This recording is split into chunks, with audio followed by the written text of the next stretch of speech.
আসসালামু আলাইকুম everyone. Shortcut mobile এডিটসের নতুন একটি পর্বে আপনাদের সবাইকে ওয়েলকাম জানাচ্ছি। আজ আমি করে দেখাবো আমার খুব পছন্দের পোর্ট্রেট এডিট। তো চলেন শুরু করছি।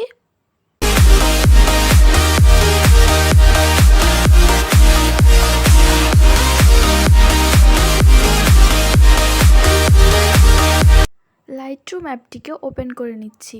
অ্যাপটিকে ওপেন করার পরে আমরা এরকম একটা ইন্টারফেস দেখতে পাবো। গ্যালারিতে ক্লিক করে পিকচারটাকে অ্যাড করে নিব। অ্যাড ফটোতে ক্লিক করে পিকচারটাকে সিলেক্ট করে নিব। পিকচারটা সিলেক্ট হয়ে গেলে পিকচারটাকে এডিট করার জন্য চলে যাব লাইট অপশনে। কন্ট্রাস্টটাকে 24 করে, হাইলাইটসটাকে -52 করে,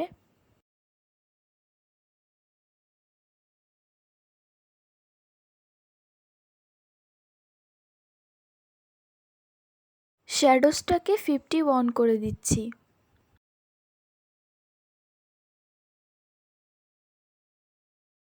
হোয়াইটসটাকে -52 করে,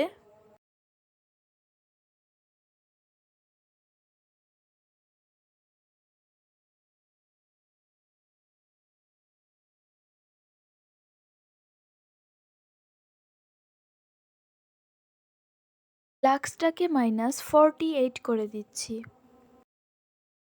এবার চলে যাব কার্ভ অপশনে। এখানে টোটাল 4টা কালার আছে, তো আমরা অ্যাশ কালার দিয়ে কার্ভ করে নিব। এখানে খেয়াল করলে বোঝা যাবে যে আমি এই কার্ভের মাঝখানটা কোনো কিছুই করছি না, মিডিলেই রাখছি। শুধু মাঝখানের যে মিডিলটা, ওর দুই সাইডের যে মিডিলটা, সেই মিডিলটাকে আমি একটু নিচে নামিয়ে দিচ্ছি। এবার চলে যাব কালার অপশনে। টেম্পারেচারটাকে 7 করে, টিনটাকে 6 করে দিব। ভাইব্রেন্সটাকে 42 করে দিব।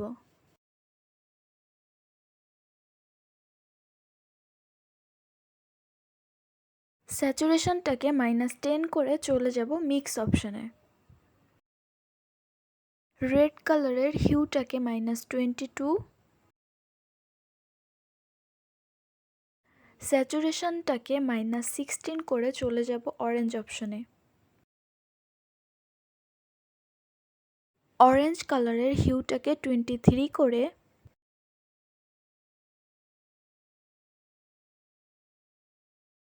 স্যাচুরেশনটাকে -39 করে,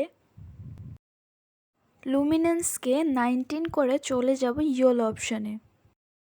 ইয়েলো কালারের হিউটাকে 5 করে,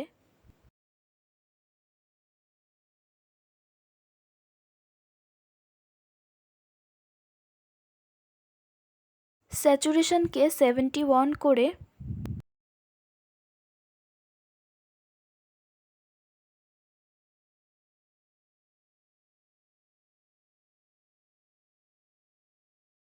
লুমিনেন্সকে 19 করে চলে যাব গ্রিন কালার অপশনে।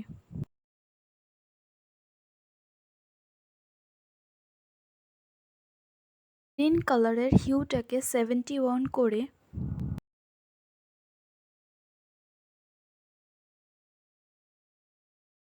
স্যাচুরেশনটাকে 29 করে, লুমিনেন্সকে -20 করে চলে যাব টার্কুইজ কালারে।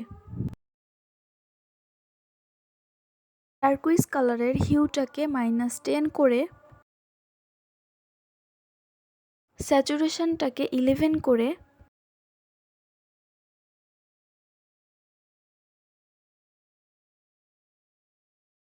লুমিনেন্সকে -40 করে চলে যাব ব্লু কালার অপশনে। ব্লু কালারের হিউটাকে -44 করে,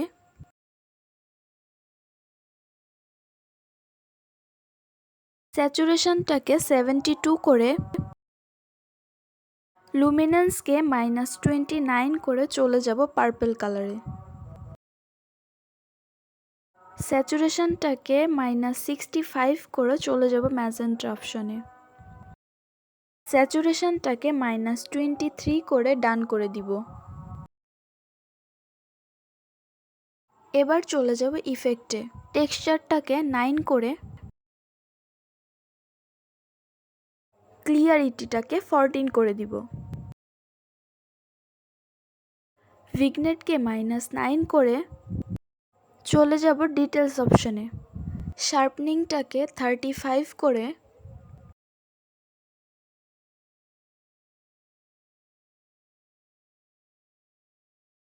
নয়েজ রিডাকশানটাকে 16 করে দিব। নাও কমপ্লিট আমার পছন্দের portrait edit before and after. পিকচারটাকে সেভ করার জন্য শেয়ার বাটনে ক্লিক করে সেভ টু ডিভাইসে ক্লিক করলে পিকচারটা সেভ হয়ে যাবে। চাইলে এই পিকচারটাকে প্রিসেট আকারেও ইউজ করা যাবে। এই পিকচারটাকে প্রিসেট আকারে ইউজ করার জন্য 3 ডটে ক্লিক করে কপি সেটিংয়ে ক্লিক করে ওকে করে দিতে হবে। দেন পিকচারটা সিলেক্ট করে 3 ডটে ক্লিক করলে পেস্ট সেটিংয়ে ক্লিক করতে হবে। তাহলে এই প্রিসেটটা এই পিকচারের উপর বসে যাবে। এভাবে এই প্রিসেটটাকে যে কোনো পিকচারের উপরই বসানো যাবে বিফোর অ্যান্ড আফটার। আশা করি আপনাদের সবারই ভালো লেগেছে এবং আমি আশা করছি আপনারা এই এডিটটা দেখে কিছু শিখতে পেরেছেন। ভিডিওটা ভালো লেগে থাকলে প্লিজ লাইক করবেন এবং সাবস্ক্রাইব করে আমার চ্যানেলের পাশেই থাকবেন। তো টিল দেন, আল্লাহ হাফেজ।